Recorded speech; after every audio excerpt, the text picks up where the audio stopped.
Another guy from the Combine who showed up pretty well, Devonte Wyatt from Georgia. And there were a number of Georgia guys. You see, 6'3", 307 pounds for the defensive tackle. Scouting report, they have him comped as Malik Collins.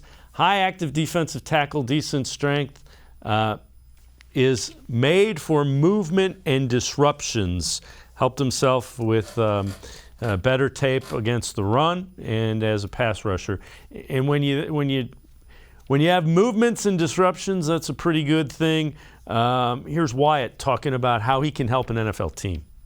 I definitely can fit in any defense in the NFL. When I'm trying to show them, I'm just trying to show them, like, oh, he can move. This guy right here is crazy. Like, I want their eyes to be like this.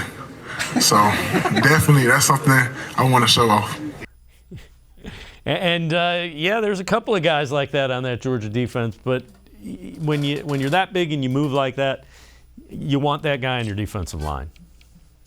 Yeah, absolutely. I mean, that's the theme. You're going to look at with these Georgia defensive prospects. They're incredibly athletic, and there's a lot of good ones. I mean, there's a reason a lot of people considered it one of the best defenses we've seen in college football in the last several decades, and Wyatt certainly plays a huge part in that.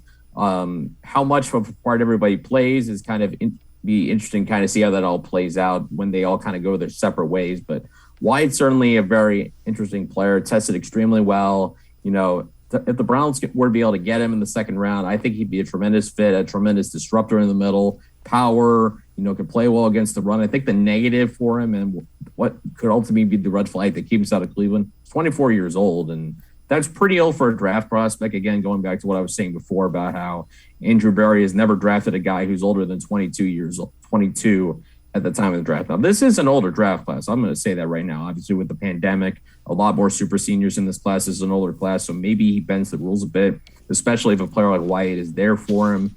Because if the Browns take him, they're going to get a very good disruptive player in the middle.